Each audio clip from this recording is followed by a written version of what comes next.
اللهم صل على محمد وآل محمد. اللهم صل على محمد وآل محمد. اعوذ باللہ من الشیطان الرجیم. بسم اللہ الرحمن الرحیم. الصلاۃ والسلام علی اشرف الانبیاء والمرسلین ولعنۃ الدائمۃ علی اعدائہم اجمعین من الآن الی لقاء یوم الدین. اما بعد فقال رسول اللہ صلی اللہ علیہ وآلہ وسلم: من مات ولم یعرف امام زمانہ مات میتۃ جاہلیہ. السلام علیکم جميعا ورحمۃ اللہ وبرکاتہ. ناظرین کرام، بحث مہدویت کی موضوع پر چند جلسات آپ حضرات کی خدمت میں پیش کرنا ہے.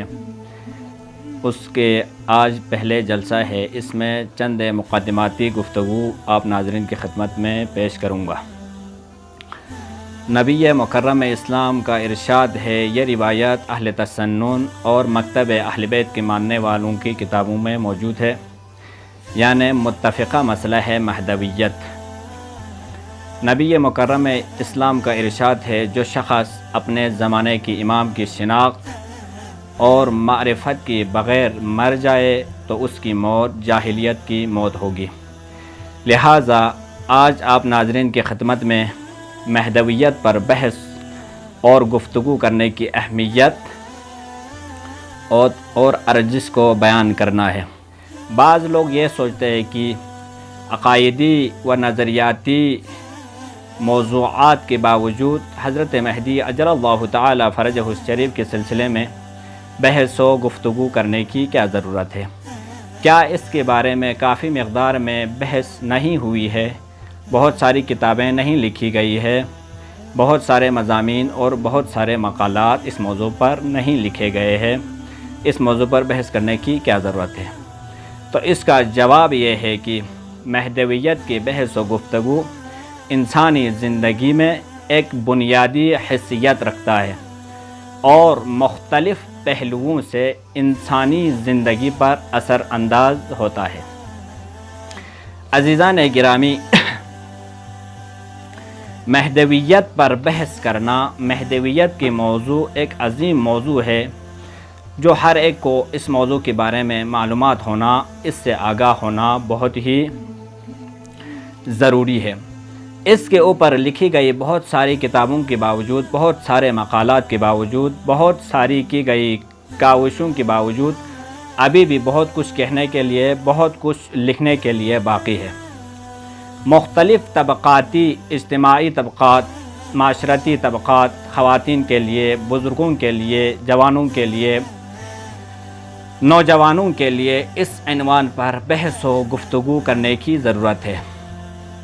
حضرت مہدی اجل اللہ تعالی فرجہ الشریف کا موضوع، حضرت مہدی اجل اللہ تعالی فرجہ الشریف کا موضوع اسلامی عقائد کی طرف پلٹتا ہے، جو شیعوں کے اصولی عقائد کا ایک مسئلہ ہے، جس کی اہمیت قرآن کلام پاک اور ائمہ معصومین علیہم السلام کی روایت میں بہت زیادہ تاکید کے ساتھ بتا دی گئی ہے.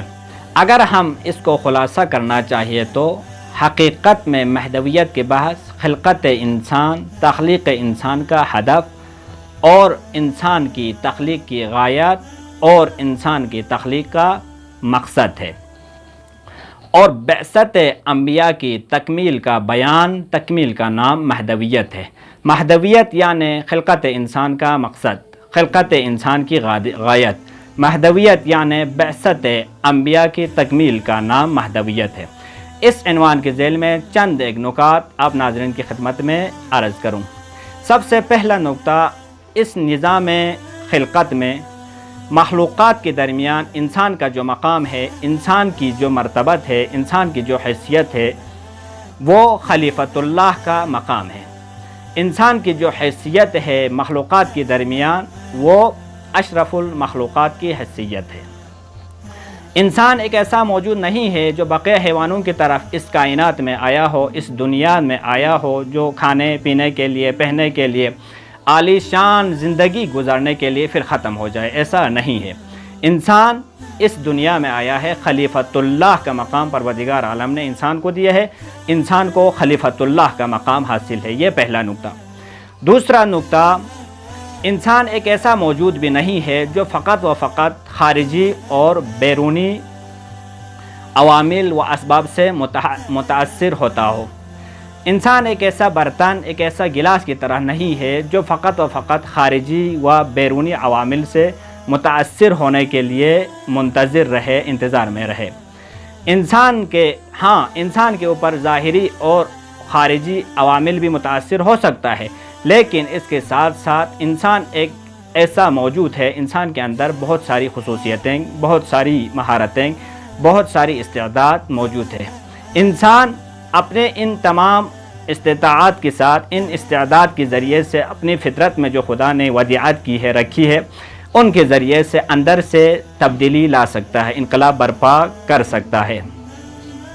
انسان ایک ایسا موجود ہے جس کے اندر بہت ساری خصوصیتیں، بہت سارے امتیازات، بہت ساری استعداد موجود ہے۔ بالقوہ خدا نے استطاعت، یہ استعداد انسان کو دی ہے، بالقوہ انسان میں موجود ہے۔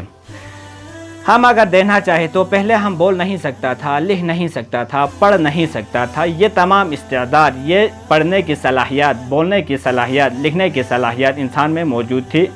اب انسان تربیت کے ذریعے سے یا خود انسان کی کوششوں کے ذریعے سے اب یہ لکھنے والا بھی بن گیا، اب یہ پڑھنے والا بھی بن گیا، اب یہ بولنے والا بھی بن گیا۔ یعنی وہ استعداد، وہ صفتیں، وہ خصوصیات انسان کے اندر بالقوہ موجود تھی، ان کو انسان اپنے کوششوں اور تربیت کے ذریعے سے بالفعل میں تبدیل کر سکتا ہے، تعلیم و تربیت کے ذریعے سے۔ یہ تعلیم و تربیت دو موضوع ہے، ایک تعلیم ہے، ایک تربیت ہے۔ تعلیم اس چیز کو کہا جاتا ہے جو انسان کو خارجی اور بیرونی چیزوں سے حاصل ہوتی ہے، خارج سے جو حاصل ہوتا ہے اس کو تعلیم کہا جاتا ہے۔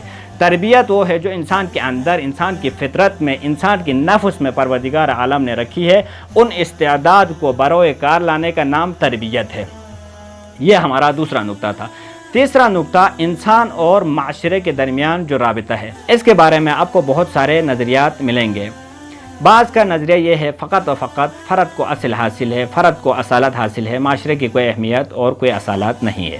اس کے مقابلے میں ایک اور نظریہ ہے جو فقط و فقط معاشرے کو اصل اور اصالت سمجھتے ہیں، انسان کی کوئی اہمیت، کوئی مقام و مرتبہ نہیں ہے۔ اور آپ اگر قرآن اور ائمہ معصومین علیہ السلام کی روایت کی طرف مراجعہ کریں تو آپ کو معلوم ہوگا کہ انسان کی بھی اہمیت ہے، معاشرے کی بھی اہمیت ہے۔ انسان کی تربیت کے لیے معاشرے کی اصلاح کی ضرورت ہے، انسان کو تربیت یافتہ ہونے کے لیے معاشرے کی اصلاح کی ضرورت ہے، اور انسان کی تربیت کے لیے معاشرے کی اہمیت کو جاننے کی ضرورت ہے۔ یہ بات درست نہیں ہے فقط و فقط ہم فرد پر توجہ دیں، فرد کے بارے میں سوچے سمجھے، معاشرے کو چھوڑ دیں، یہ بھی صحیح نہیں ہے۔ فقط و فقط معاشرے کی تربیت کے لیے ہم کوشش کریں، معاشرے کی اصلاح کے لیے، معاشرہ سازی کے لیے ہم کوشش کریں، فرد کو چھوڑیں، یہ بھی درست نہیں ہے۔ ترحال کی روایت اور معصومین علیہ السلام کی نظر میں فرد کو بھی اہمیت ہے، معاشرے کو بھی اہمیت ہے، فرد کے بھی خاص توجہ دینے کی ضرورت ہے، فرد کو بھی تربیت دینے کی، اس کو آگاہی حاصل کرنے کی ضرورت ہے، اور معاشرہ سازی اور معاشرے کی بھی اصلاح کرنے کی ضرورت ہے۔ والسلام علیکم ورحمۃ اللہ وبرکاتہ۔